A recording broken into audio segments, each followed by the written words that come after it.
We all come from different walks of life,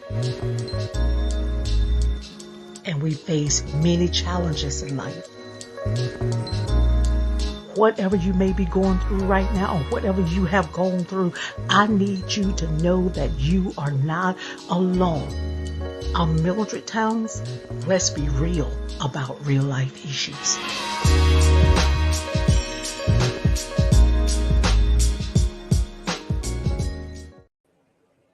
Hello, and welcome to Let's Be Real About It, where we're real about real life issues. I am your host, Mildred Towns. Our disclaimer is that this is a no holds barred zone. Therefore, some of the contents of the show may be offensive to some, but that is not the intent of the show. So I want to welcome everybody back to part 2 with my special guest tonight, Thomas Lee. Welcome back again to part 2 to tell your story. Thank you for having me. Yeah, yes. And again, the title of the show is Alcoholic Atheist to a Born Again Believer. So in part 1, we left off with, you was at the hospital, you had been in this accident, and 4 people were killed, 3 people were injured. Well, 2 people were injured in the wreck. So we want to start off with so let's start back off with you was at the hospital and the cops was there at the hospital telling you what had happened. And also, I wanted to ask you, what was it like for you, not unable to comprehend or understand that you wasn't the only one in the truck, or that you didn't know anything, that you couldn't bring any remembrance back? So what was that like for you? They telling you that you killed people, but you can't even remember. So what was that like for you? Yes, ma'am. I was in the hospital, like I said, and they were accusing me of killing 5 or 6 people, and I was still drunk. They said I was 0.39 alcohol content. Someone even said I should have been in a coma. They couldn't believe I was even talking. And so they're screaming. I remember this. I remember them screaming at me and accusing me, but I'm dizzy. Like, what are you talking about? What happened? What did I do? And part of me wasn't surprised, because I woke up so many times and had blacked out the night before and I didn't remember anything. I didn't question that I did it, but I'm like, I don't remember it. And so I was just numb and dizzy and drunk at that night. I had no idea how my decisions and my choices could lead to such massive destruction, unbearable consequences, and irreparable damage. So a day or 2 goes by and I start to sober up. I've been drunk for 7 months straight, and I'm sure they're giving me some Darvocets for pain. I'm handcuffed to this hospital bed. I stay in the hospital 3 or 4 days, and eventually the DA comes with 2 other investigators, and they want a statement, but really what they want is a confession. And so they came and started asking me to tell them step by step what happened that night. And the only thing I could tell them was what I normally did. Doug was my best friend. So after work, I normally went to his house. We had a few beers, and then I would leave. I would either go to my brother's house and sleep on his couch, or I'd spend the night there, or just go out in my truck and crash in my truck. So I only told the DA what I thought was going on. And then at some point, I looked up at him and looked at him in the eye, and I said, I was alone, right? And the DA looked right at me and said, yes, you were alone. And I'm like, so he said, well, tell me about the crash, the moment of impact. And I'm like, I don't remember that. I normally drove the truck down Bankhead Highway to get to Austell. That's all I could remember. But by now, after 2 days of trying to sober up, and I'm starting to to realize what I had done, it was excruciating. It was indescribable how bad I felt for killing 4 people and almost killing the other 2.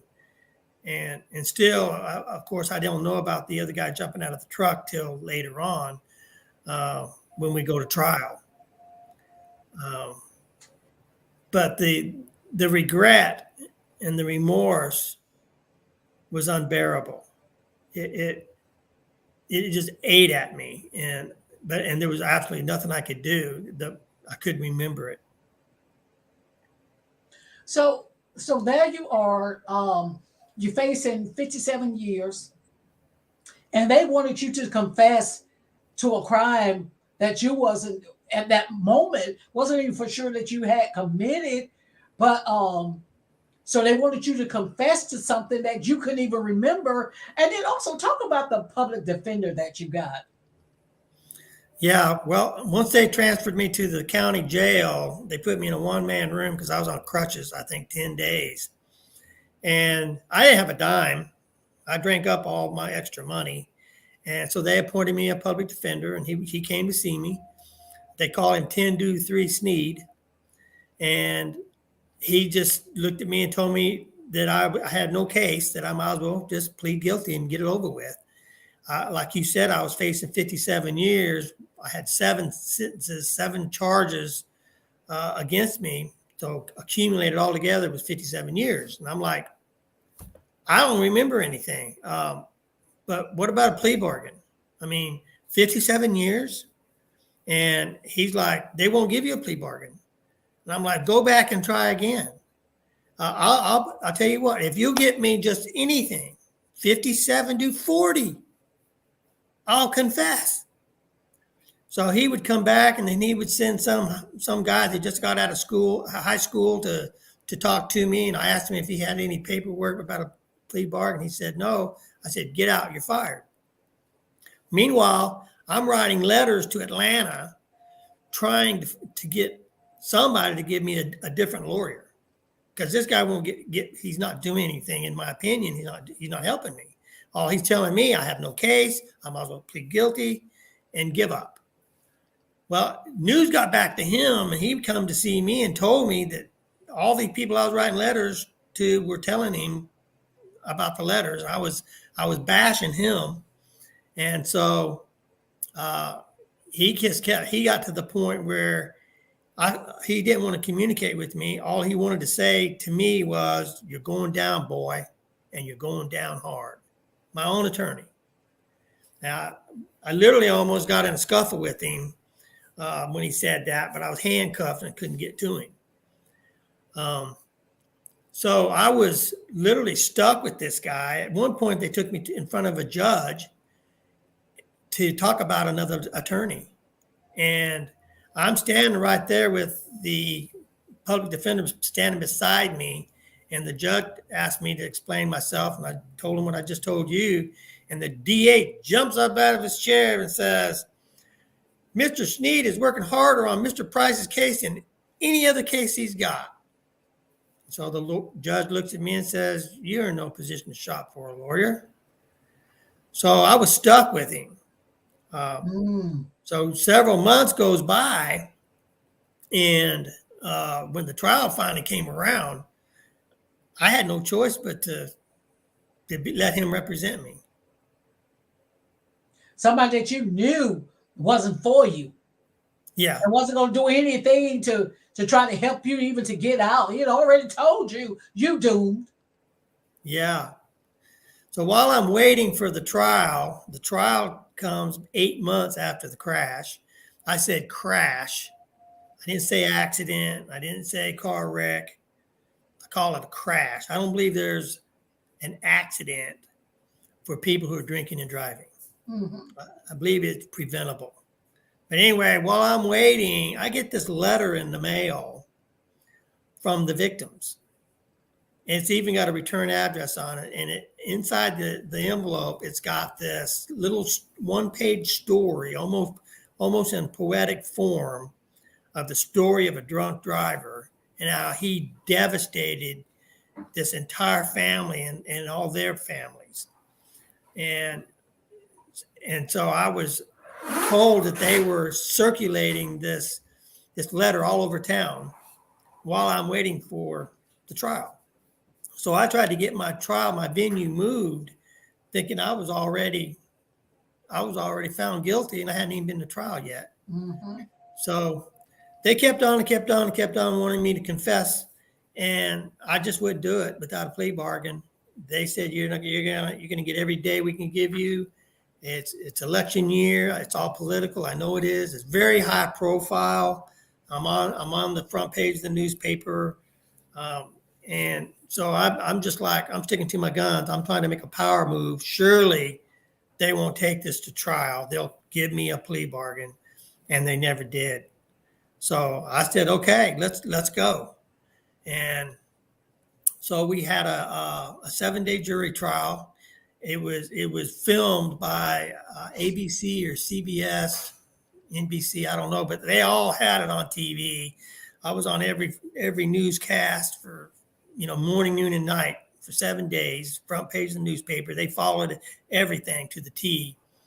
And so it was such a high profile and intense.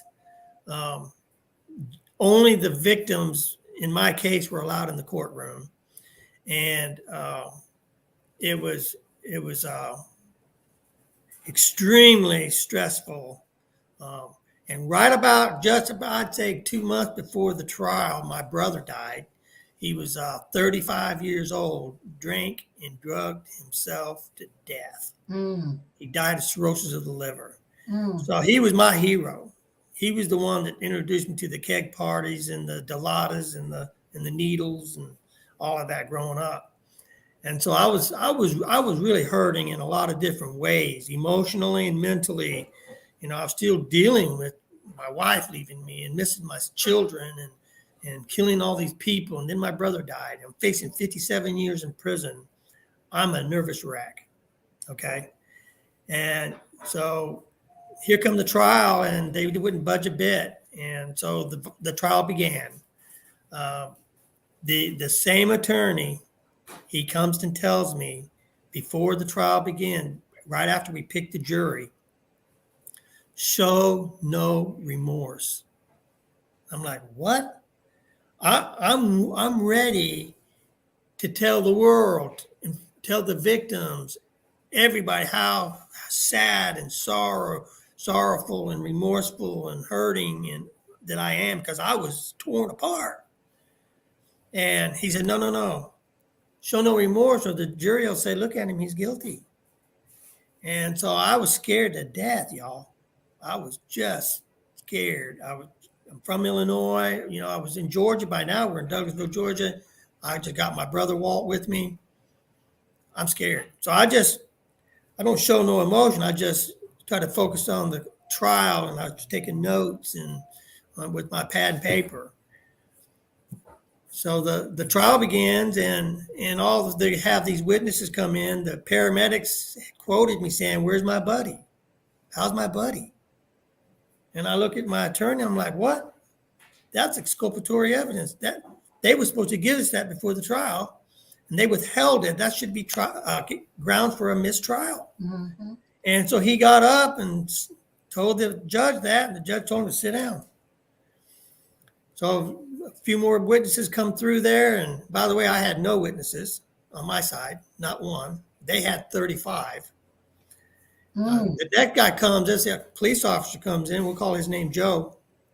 And he says he's just looking around, searching the field to make sure nobody's just flew through the window or staggered off. That was just regular policy that he did that, policy and procedure. The next officer comes in, and they asked him what he did. He said he took pictures, and they asked him, what did Officer Joe do? Now, by now, Joe had to leave the courtroom. And the next police officer said, well, he was searching everywhere. He got a search party. He went through the woods. He went through the field. He went everywhere.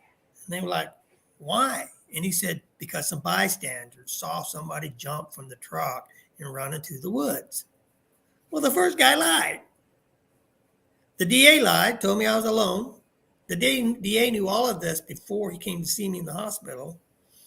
And so there was just more and more and more evidence that there was another person in the truck that jumped out and ran, which was stunned me because at that point, all those 8 months, I thought I was alone in my truck. And then too, with that, they should have known, I guess, like that officer, okay, if he's on the passenger side, who was driving?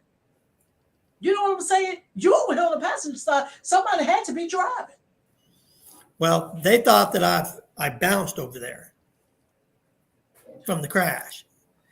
So then they ended up using another guy from the Super Bowl party was a witness. They arrested him and claimed he was the real driver. He said he had an alibi, it checked out.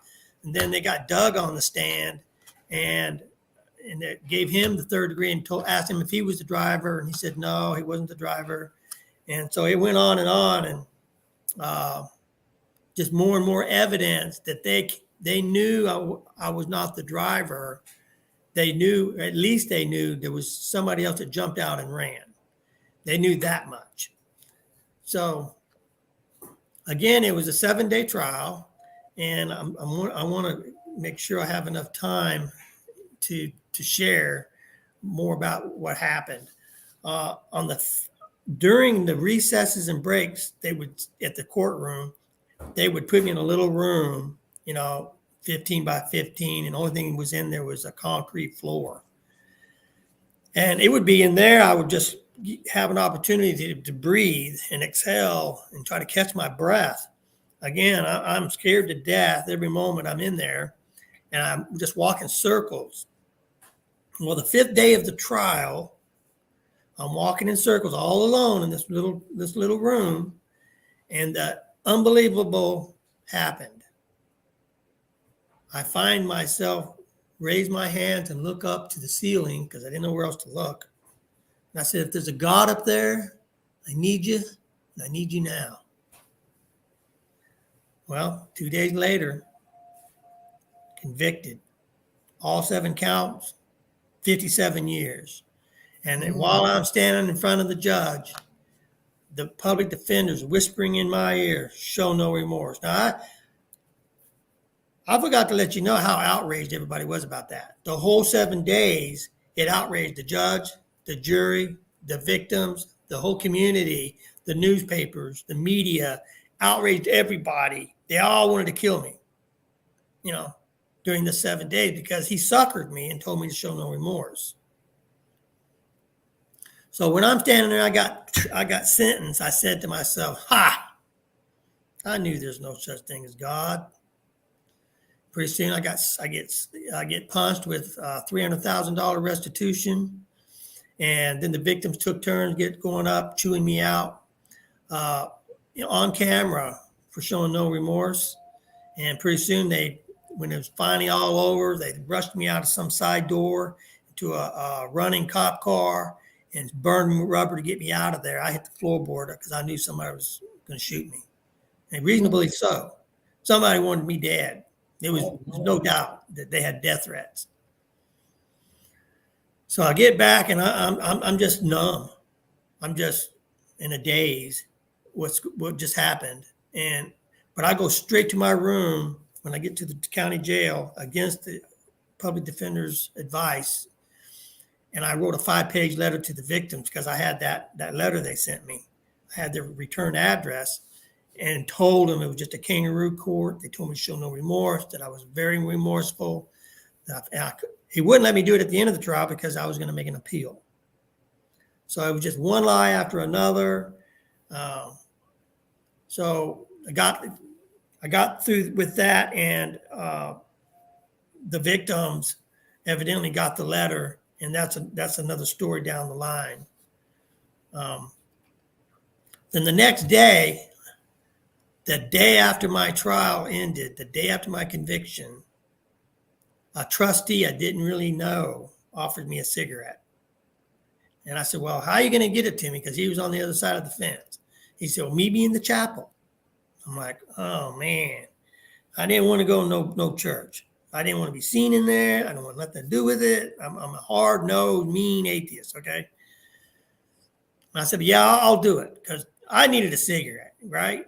Just got sentenced to 57 years the day before. So I go to the chapel, and I'm looking for the guy. He's not there, so I head way to the back, sit in the pew. They had them long wooden pews, so I could watch the front door when he come in.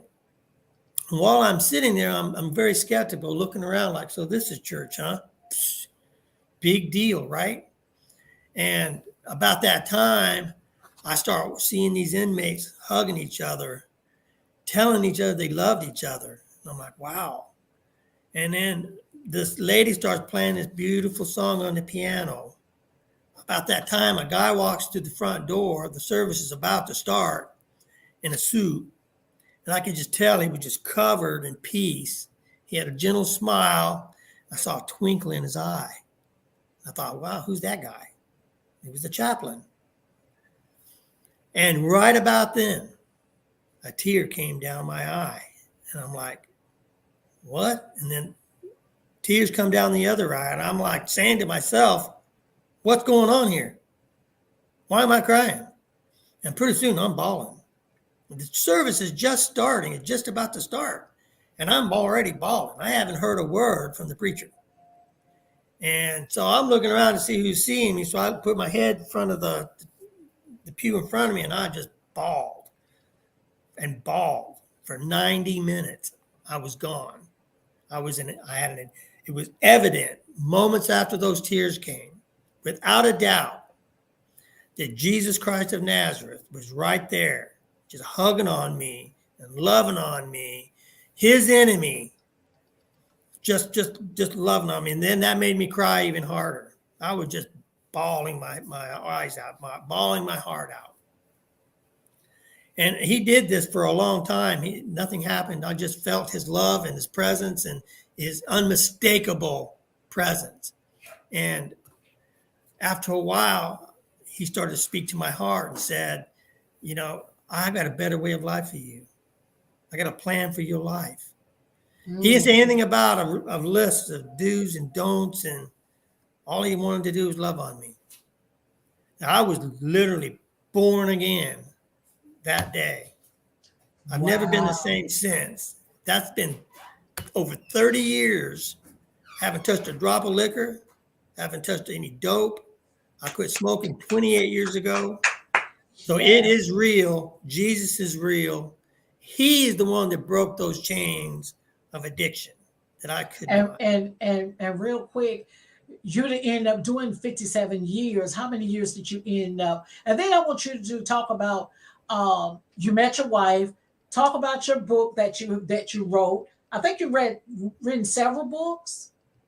Yeah, I wrote 5 books. Around 2005, after I served about 12 years, I discovered I was not the driver. The real driver was my best friend, Doug. And he confessed it to 2 of my nieces. Then we found his wife. She told the whole story. During that time, also, God started restoring my sons. They started writing me. Then I met my wife. I was actually writing a letter to an old lady in the nursing home. And we hit it off. And God told me she was going to be my wife before I ever met her. And she was. And so I served 17 years altogether. I knew I was innocent after 12 of those years, and just kept pushing on. But the victims loved on me. The lady who survived in the other car forgave me. And when she thought I was the real driver. And so when I found out I wasn't the driver, I had no anger or anything against Doug. I just wanted to tell him, I forgive you. I love you. Jesus loves you. What he did for me, he can do for you. But I never got that opportunity. So God restored my sons. I wrote some books. I became a chaplain in 3 prisons. That's one book there with Passion Long. It's a 52-week devotional on the Lord's Supper. I also wrote another book called To Live as Christ. It's a Bible study guide. And I haven't published the other books yet. I got involved with Kairos prison ministry on the inside. And when I got out, I went back into the prisons for 4.5 years with Kairos Prison Ministry and some other ministries. I've been in jail ministry.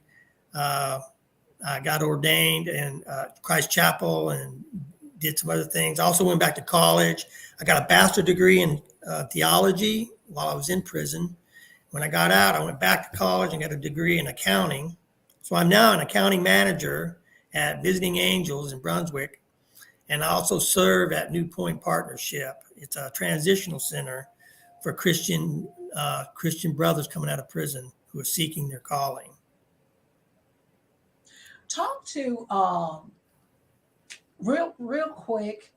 Talk to the people. Let's say within a minute and a half, about how important it is, because I do remember you saying this too, how hard it was for you to, if I'm not mistaken, to forgive yourself, or how important it is. You know what? Just talk to the people about drinking and driving and forgiveness, and because there may be somebody out there right now who can't get away from the drinking and driving, maybe having the same problem that you're having. Well, I had no hope. Take about a minute and a half. I had no hope. I had no chance at it alone in my own strength. It took Jesus Christ of Nazareth, the Son of the living God, to break those yokes, to have an encounter with me. And he can do the same for you. I know there's 12 steps. There's Celebrate Recovery and other groups out there. They have a great program. One of their steps is to have an encounter with God. So that's your first step. Forgiving yourself is really a big deal. It's a wound inside of you, in the blood of Jesus Christ. You need to pray for that. And if there's an opportunity to tell the victims how regretful and remorseful you are, that's part of the healing process and part of the self-forgiveness that you can find. Remember, there's a difference between self-forgiveness and still having regret. They're not the same thing. You can still forgive yourself, but still feel bad about what happened. Yes. So how can they order your book? With Passionate Longing, you can go to westbow.press, or you can go to amazon.com and just put in With Passionate Longing, Thomas Lee Price. It's a devotional on the Lord's Supper. If you want to get real intimate with Jesus, the Lord's Supper is where to start. The other book, you have to go through me. You can email me at this email address for the Bible study guide. It's for people who are in rehab, prison, people who are lost, people who are searching for their identity, who they are in Christ, and who is Christ in them. So how can they so they can contact you at the coachingjesus@gmail.com? Yes. Okay. So are you available for to just talk to people? If somebody need somebody to talk to, they could just maybe send their number to you through that number, through that email? Yeah. Okay. Absolutely. Okay. Absolutely. Okay. Well, I thank you so much for coming and being on the show. I tell you what, it has truly been a blessing, because I heard your story with Apostle Lee on his YouTube channel, and I was like, he got a story that people need to hear. Because so many people get caught up with drunk driving. So many people get caught up, with addictions, and not only alcohol and drugs, but food addiction, all of these addictions we get caught up in. So just to hear your story, and I pray that so many people be blessed by your story. I hope that doors will open up. I pray doors will open up for you with opportunities that you could go and share your story, and that your books, be sold, that millions of copies of your books be sold as well. And thank God for delivering you and bringing you out. So y'all, please subscribe to my YouTube channel, Let's Be Real with Mildred Towns. And if Let's Be Real About It has been a blessing to you, consider sending a love gift to $ Mildred Towns. And you can also order my book. You can get my book, Truth, My Closet Secrets Revealed. It tells about my crazy life, that you don't make the same mistakes that I made in life. So make sure that you get my books, especially young girls that's coming up now. Make sure you get my book. Order my brochure. If you considering and thinking about right now having an abortion, make sure that you get my book, Hear Me, A Cry from the Womb. Make sure you get my brochure. I meant to say, y'all, get my brochure, and you can email me at iHeartMinistries@gmail.com. If you would love to be a guest on the show, please contact me at 757-776-2987 or email me at iHeartMinistries@gmail.com. Special thanks to all our viewers who watch the show nationally and internationally. And until next week, let the peace of God reign, rule, and abide in your hearts. I'm Mildred Towns. Thank you for watching. What up, y'all? It's your boy back on stage. We here at J&K Style and Grill with my main man. J&K Style Grill, home of the original waffle burger, stuffed wings, and Philly steak egg roll. The food was amazing, man. I'm talking about collard green stuffed chicken, mac and cheese stuffed chicken, waffle burger with the special sauce. With the special sauce. Come on, man. What are you doing if you ain't eating here? You're wasting your life. Pull up. J&K Style Grill, you can copy the style. But never the best. We got it. We got Hey. it.